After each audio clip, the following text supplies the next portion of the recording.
Let's be new introduce. என்ன introduce பண்ண போறோம் அப்படின்னா டிடிஎஃப் ஸ்டிக்கர் வந்து இன்ட்ரடியூஸ் பண்ண போறோம். டிடிஎஃப் ஸ்டிக்கர் வந்து பாத்தீங்கன்னா எங்ககிட்ட இனிமேல் பர்ச்சேஸ் பண்ணிக்கலாம். ஆல்ரெடி எங்ககிட்ட பிளைன் டிஷர்ட் நிறைய பேர் பர்ச்சேஸ் பண்ணிட்டு இருக்கீங்க. பர்ச்சேஸ் பண்ணிட்டு இருந்த நிறைய பேர் கேட்டது என்னன்னா டிடிஎஃப் ஸ்டிக்கர் எங்க கிடைக்கும் கேட்டிருந்தீங்க. ஸோ இப்போ வந்து பாத்தீங்கன்னா mywholesale.in மூலியமாவே வந்து டிடிஎஃப் ஸ்டிக்கரும் வாங்குற ஆப்ஷன் கொண்டு வந்திருக்கோம். ஃபைலை ஜஸ்ட் அப்லோட் பண்ணீங்கன்னா போதும், இங்க இருந்து பிரிண்ட் பண்ணி நாங்கள் டிடிஎஃப் ஸ்டிக்கர் உங்களுக்கு கொடுத்துருவோம்.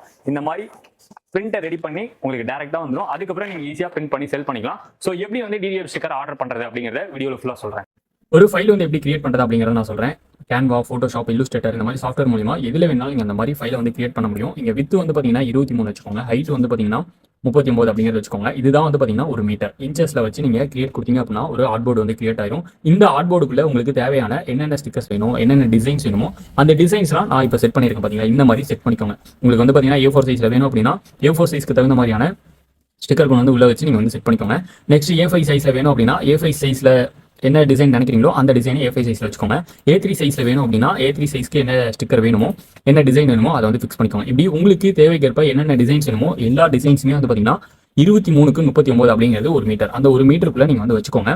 சப்போஸ் 1 மீட்டர் தாண்டி 2வது மீட்டர் போகுது அப்படிங்கிறப்ப அதுக்குள்ள உங்களுக்கு என்ன டிசைன்லாம் வேணுமோ அது எல்லாத்தையும் உள்ள ஃபிக்ஸ் பண்ணிக்கோங்க. சப்போஸ் 3வது மீட்டர் போகுது அப்படின்னா 3வது மீட்டருக்குள்ள என்னென்ன டிசைன் வேணும் அப்படிங்கிறப்ப அதுக்குள்ள எல்லாம் செட் பண்ணி முடிச்சுட்டு ஷேர் அப்படிங்கிறத கொடுத்தீங்க அப்படின்னா டவுன்லோட் ஆப்ஷன் கேட்டிருக்கும். இந்த டவுன்லோட் ஆப்ஷனில் வந்து பார்த்தீங்கன்னா நீங்கள் PNG ஃபைலாகவும் எடுக்கலாம், PDF ஃபைலாகவும் வந்து எடுக்கலாம். PDF ஃபைலாக எடுத்து எங்களோட வெப்சைட்டில் எப்படி ஆர்டர் பிளேஸ் பண்ணுறது அப்படிங்கிறத நான் சொல்கிறேன். ஷேர் கொடுத்து ஃபைலை டவுன்லோட் பண்ணிக்கோங்க. இப்போ அந்த ஃபைல் வந்து பார்த்தீங்கன்னா நான் வந்து PDF ஃபைலாக டவுன்லோட் பண்ணிட்டேன். டவுன்லோட் பண்ணோன்னா அந்த ஃபைல் இந்த மாதிரி இருக்குது. ஓகேங்களா? இந்த ஃபைலை வந்து பார்த்தீங்கன்னா எங்களோட வெப்சைட்டில் அப்லோட் பண்ணி உங்களுக்கு எவ்வளோ மீட்டர் அப்படிங்கிறத நீங்கள் வந்து ஆர்டர் பிளேஸ் பண்ணலாம். இப்போ இதில் வந்து பார்த்தீங்கன்னா டோட்டலாக 3 மீட்டர் இருக்குது. இப்போ இந்த 3 மீட்டர் வேணும் அப்படிங்கிறப்ப நீங்கள் எப்படி ஆர்டர் பண்ணுறது அப்படிங்கிறத பார்க்கலாம். இப்போ myWholesale வெப்சைட்டில் இந்த இடத்துல அப்லோட் அப்படிங்கிற ஆப்ஷன் கொடுத்துருப்போம். யாருக்கெல்லாம் அக்கௌண்ட் ஆக்டிவேட் பண்ணி கொடுத்தோமோ அவங்களுக்கு மட்டும் தான் இந்த ஆப்ஷன் ஒர்க் ஆகும். ஸோ ஜஸ்ட் இந்த அப்லோட் டிசைன் அப்படிங்கிறது கொடுத்தீங்க அப்படின்னா டேரெக்டாக இந்த பேஜ் வந்துடும். இல்லை வந்தோடனே இந்த இடத்துல வந்து பாருங்கள் மேலே DTF இமேஜ் PDF அப்படின்னு சொல்லி ஒரு ஆப்ஷன் கொடுத்துருக்கும். இதை கிளிக் பண்ணிங்க அப்படின்னா உங்களுக்கு டேரெக்டாக உங்களோட ஃபோன் ஸ்டோரேஜுக்கு போகும். வந்தோடனே அந்த ஃபைல் வந்து பார்த்தீங்கன்னா எல்லாம் அப்லோட் பண்ணுற மாதிரி இருக்கும். இந்த இடத்துல அந்த ஃபைல் வந்து நான் கொடுத்துருக்கேன். இந்த ஃபைல் நான் செலக்ட் பண்ணிக்கிறேன். செலக்ட் பண்ணோன்னே டேரெக்டாக இந்த ஃபைல் இங்கே வந்துருச்சு. வந்ததுக்கப்புறம் எனக்கு எத்தனை மீட்டர் வேணும், இப்போ 1 மீட்டரா, 2 மீட்டரா, 3 மீட்டரா, 5 மீட்டரா, 10 மீட்டரா, 50 மீட்டரா, 100 மீட்டராங்கிறத இந்த இடத்துல என்டர் பண்ணணும். இப்போ நாங்கள் வந்து பார்த்தீங்கன்னா இதில் டோட்டலாக 3 மீட்டர் வந்து நான் ஆர்டர் பிளேஸ் பண்ண போகிறேன் அப்படின்னா இங்கே 3 மீட்டர் அப்படிங்கிறத என்டர் பண்ணிட்டோம் அப்படின்னா அதோட காஸ்ட் வந்து இங்கே ஷோ ஆயிடும். ஸோ டிடிஎஃப் ஸ்டிக்கர் வந்து பார்த்தீங்கன்னா உங்களுக்கு எங்கே வரணும் அப்படிங்கிறத நீங்கள் என்டர் பண்ண வேண்டியது இருக்கும்.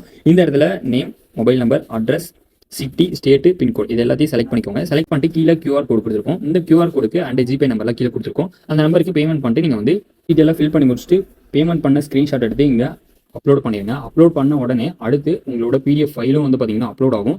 அதுக்கு அடுத்து வந்து பார்த்தீங்கன்னா பேமெண்ட்டுக்கான ஸ்க்ரீன்ஷாட்டும் அப்லோட் ஆகும். அப்லோட் ஆன உடனே இந்த மாதிரி ஒரு பேஜ் வந்துடும். வந்த உடனே உங்களுக்கு நீங்கள் அப்லோட் பண்ண ஃபைல் இங்கே இருக்கும். உங்களுக்கு அடுத்து எங்கள் ஆஃபீஸ் வந்து காண்டாக்ட் பண்ணி உங்களுக்கு PDF ஃபைல் ரெடி பண்ணதுக்கப்புறம் உங்களுக்கு அன்றைக்கி ஈவினிங்கே வந்து பார்த்தீங்கன்னா டிஸ்பேச் பண்ணிடுவாங்க. இதுக்கு டிஸ்பேச் டைமிங் வந்து பார்த்தீங்கன்னா மார்னிங் 9 to 12 நீங்கள் வந்து அப்லோட் பண்ணுறீங்க அப்படின்னா அன்றைக்கி ஈவினிங்குள்ளே டிஸ்பேச் பண்ண ட்ரை பண்ணிடுவோம். அதுக்கு மேலே நீங்கள் வந்து 12 மணிக்கு மேலே வந்து நீங்கள் டிடிஎஃப் ஸ்டிக்கர் ஆர்டர் கொடுக்குறீங்க அப்படின்னா நெக்ஸ்ட் டே வந்து உங்களுக்கு டிஸ்பேச் பண்ணிடுவோம்.